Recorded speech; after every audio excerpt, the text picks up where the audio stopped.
얘기야. 그러면 이때는 그 주주가 직접 그 단기 매매 차익을 얻은 사람한테 뭐 할 수 있다? 반환 청구를 할 수 있다는 얘기죠. 그래서 결론은 2번은 틀렸다. 법인이 하나며가 아니라 법인을 원칙으로 하되 주주도 일단 법인에게 청구를 하고 반환 청구를 행위를 하시오라고 청구할 수 있고 그 청구를 행위를 할 것을 요구한 날부터 2개월이 지나도 하지 않으면 회사가 안 하면 직접 해당 법인의 주주가 이 반환 매매 차익을 얻은 임원이나 또 주요 주주 또는 특정한 직원에 대해서 반환 차익을 청구를 할 수 있는 것이죠.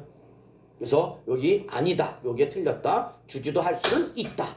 하나 한다가 아니라 원칙이다. 그래서 2번도 틀린 지문이다라는 거죠. 3번. 미공개 중요 정보의 이용 여부와는 관계없이 적용한다. 그렇습니다. 단기 매매 차익, 즉 매수 후 6개월 이내의 매도 또는 매도 후 6개월 이내 매수 이러한 단기 매매 차익이 발생하면 이 매매 차익이 미공개 중요 정보를 이용했느냐 이용하지 않았느냐 관계없이 뭐 할 수 있다? 반환 청구할 수 있는 겁니다. 그래서 3번이 옳은 말이 되겠네요. 그래서 정답이 되는 걸 확인하실 수 있겠습니다.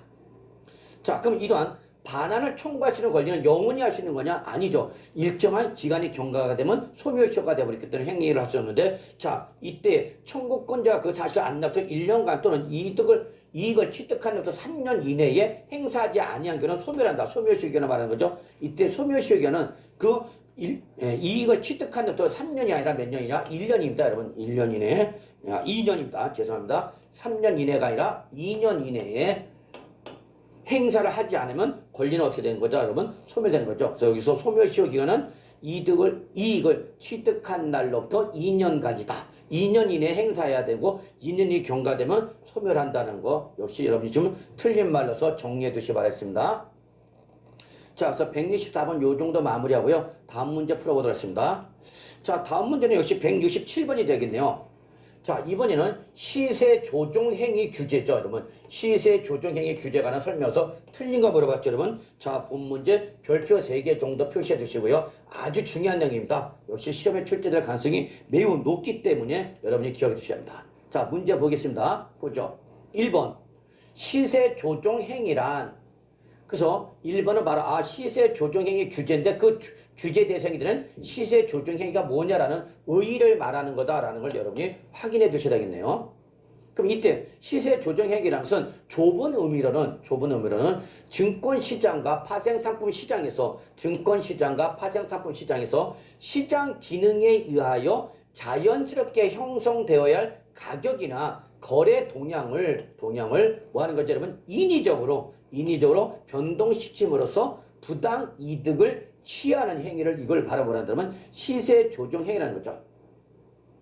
그래서 이 시세 조정 행위는 어디서 하겠죠? 시장에서죠. 증권시장이나 파생상품 시장 안에서 그 시장 안에서 참여하는 매도자와 매수자 간에 어떤 결정되는 그러한 가격이나 거래량이 아니라 인위적으로 이걸 변동시키면서 부당한 이득을 취하는 행위를 바로 뭐란다 여러분? 시세 조정 행위를 한다. 그래서 1번은 시세 조정 행위에 대한 정의다. 그래서 맞는 말이라는 걸 정리해 두시기 바랍니다.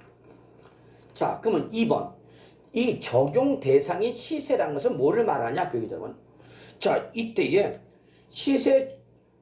적용 대상이 되는 시세라는 것은 증권시장이나 파생상품 시장 아니야. 항상 시장 아니죠, 여러분. 증권시장이나 파생상품 시장 안에서 형성된 시세만을 말하면 아니다. 요거는 틀렸네요. 시세는 물론이고 다자간 매매 체결 회사가 상장 주권의 매매를 중개함에 있어서 형성된 시세라든지 또는 상장되는 증권에 대하여 증권시장에서 최초로 형성되는 시세는 제외한다? 아닙니다. 제외한다가 아니라 포함한다가 됐습니다. 포함한다. 그래서 결론 2번이 틀린 말로서 본 문제 정답이 됐다. 그래서 결론 내립시다. 적용 대상이 되는 시세라는 것은 증권시장이라든지 파생상품 시장에서 형성된 시세는 물론이고 다자간 매매 체결 회사가 그 상장 주권의 매매를 중개하면서 형성된 시세도 포함되는 거고요. 또는 상장되는 증권, 즉 신규 상장을 말하는 거죠. 신규 상장되는 증권에 대해서 최초로 형성된 시세도 요 적용 대상인 시세에 어떻게 한다? 제외한다가 아니라 뭐 한다? 포함한다. 그래서 2번이 틀린 말로서 본 문제 정답이 되는 걸 기억해 두시기 바랍니다. 자, 3번 보겠습니다.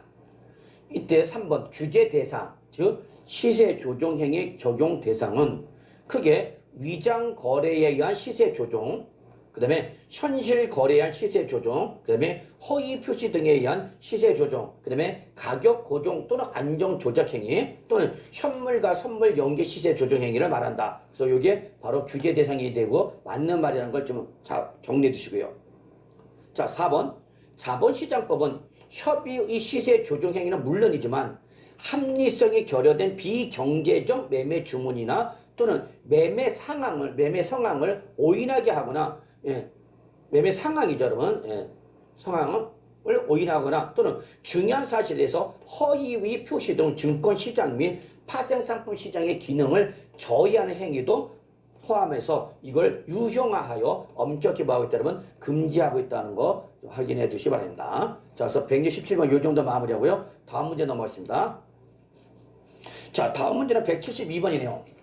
자, 시장 질서 교란 행위 규제에 관한 내용에서 틀린 거 물어봤죠, 여러분. 자, 본 문제 역시 별표 3개 정도 표시해 주시고요. 잘 정리해 주시기 바라겠습니다.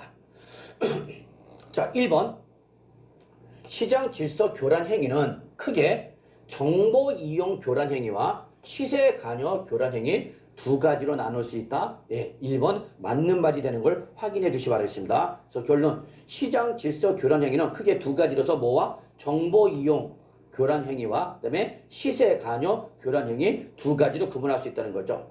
자, 그럼 이때 2번 이러한 시장 질서 교란 행위 규제 도입으로 미공개 중요 정보 이용 금지 조항은 2차 이상이 다차, 그러니까 2차, 3차, 4차 이러한 여러 번에 걸친 정보 수령자의 미공개 정보 이용이라든지 또는 외부 정보 이용, 해킹 등 부정한 방법으로 취득한 정보 이용 등도 모두 규제 대상이 된다는 것이 바로 시장 질서 교란 행위의 규제의 가장 큰 의의다, 목적이다라고도 볼 수 있네요, 여러분.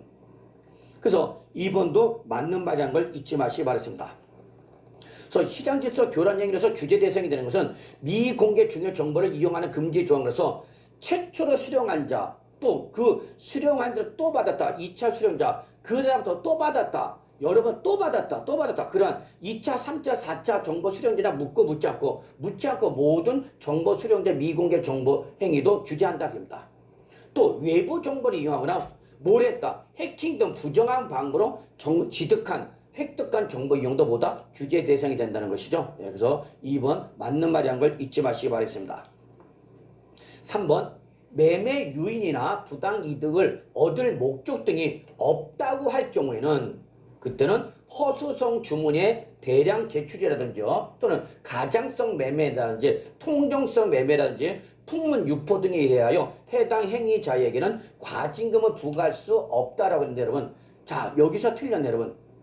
설사 내가 매매를 유도하거나 또는 부당 이득을 얻을 목적이 없다 하더라도 허수성의 주문을 내거나 또는 가정성 매매라든지 또는 통정 매매라든지 풍문 유포 등을 통해서 이러한 행위를 하게 되면 그 해당 행위자는 매매 유인 또는 부당 이득 목적이 있냐 없냐를 묻지 않고 과징금을 부과할 수 없다가 아니라, 여러분, 있다. 그래서 3번이 틀린 말로서 정답이 되는 걸 확인해 주시기 바랍니다.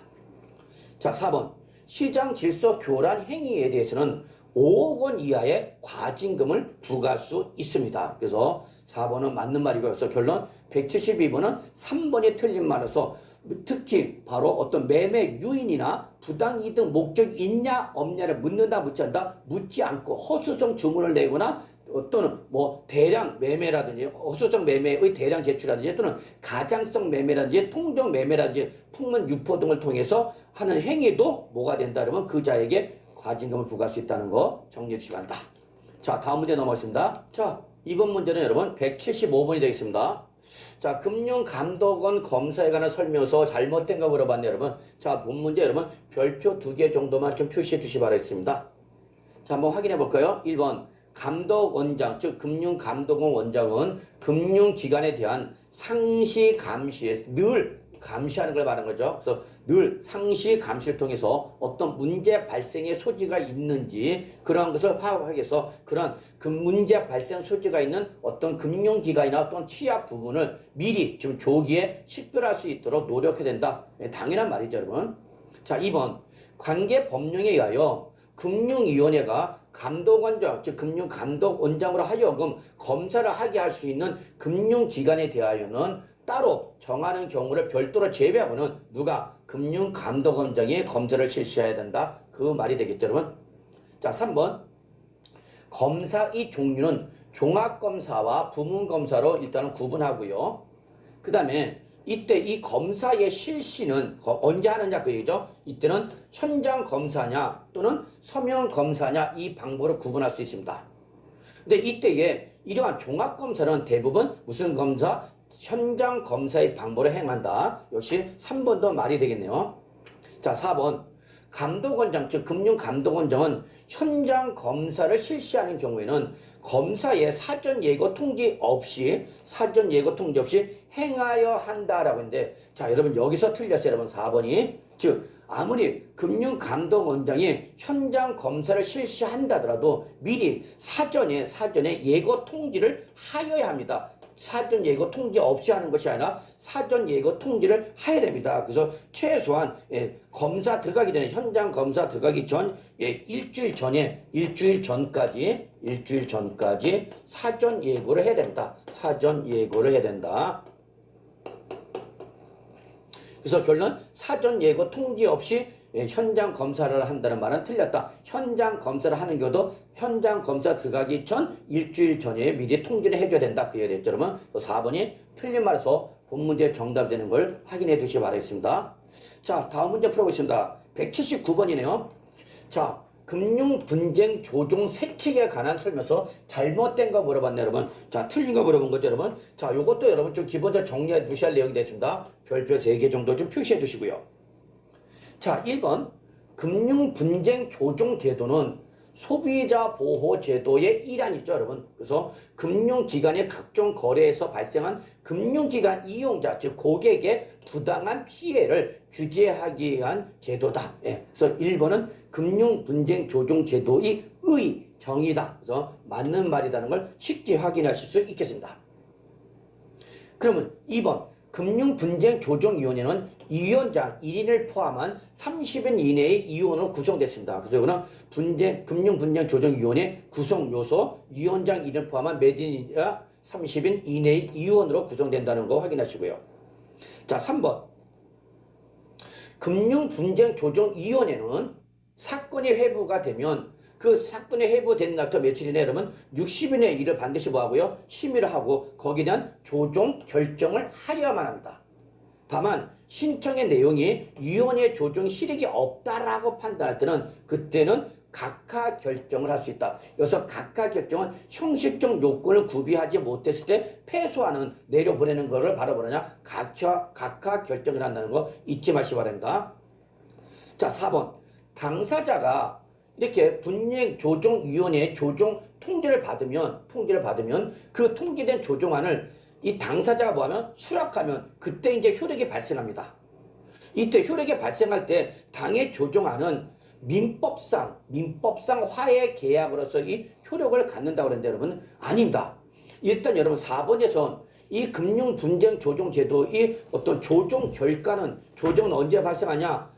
그 당사자가 조정안을 뭐하며 수락한 경우에 효력이 발생하고요. 효력이 발생할 때 그 효력은 민법상 화해 계약이 아니라 여러분 재판상 화해 계약입니다.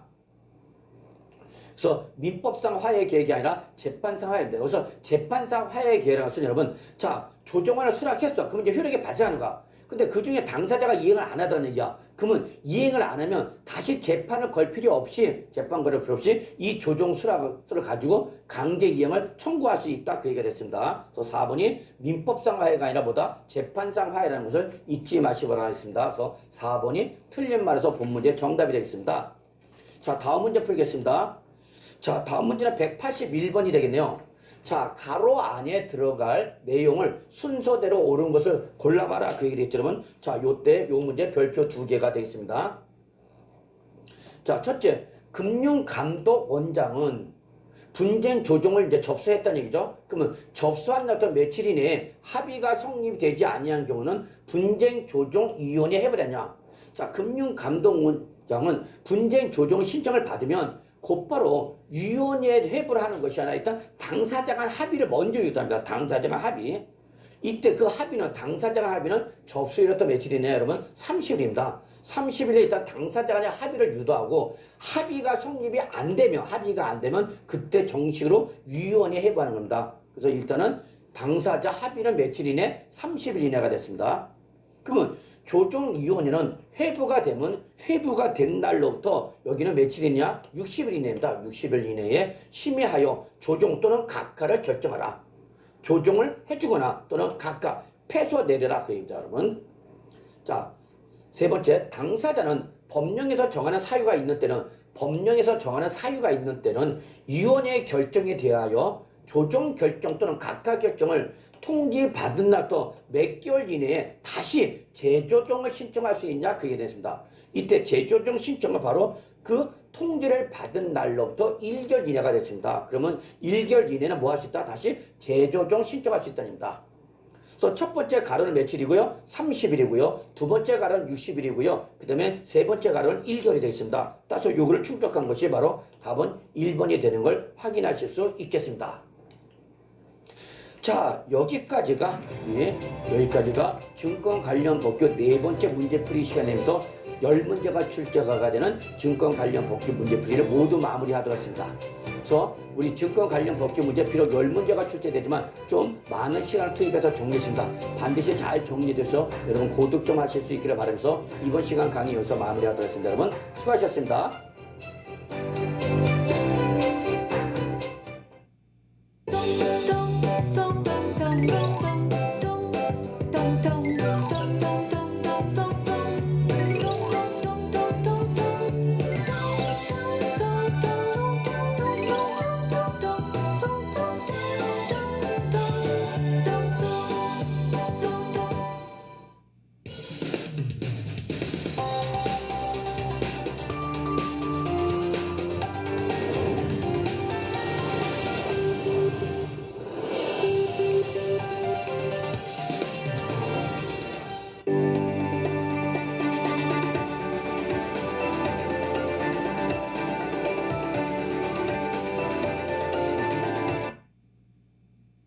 어버이를 섬기는 마음으로 닿는 곳마다 따뜻한 보살핌과 세심한 정성으로 당신의 곁에 함께하겠습니다.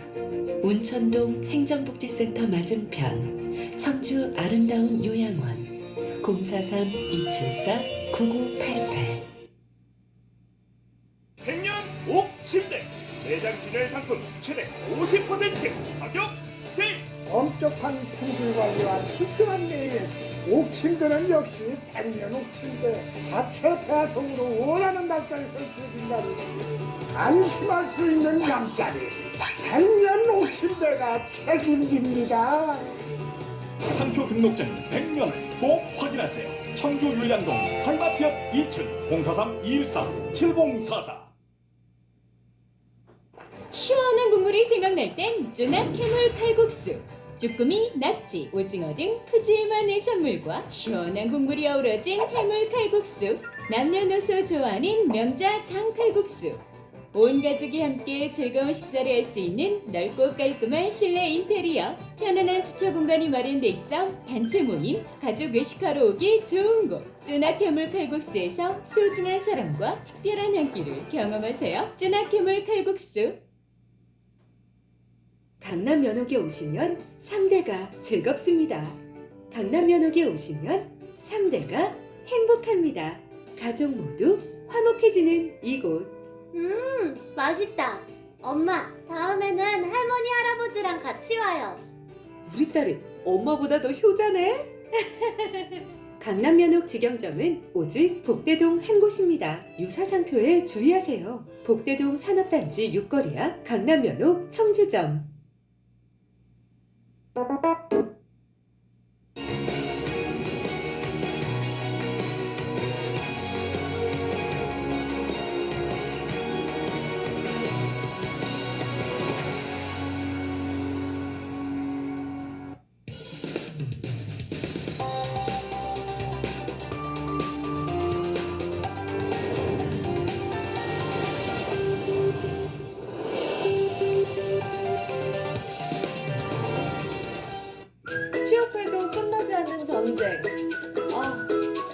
자격증이라도 따야 하나?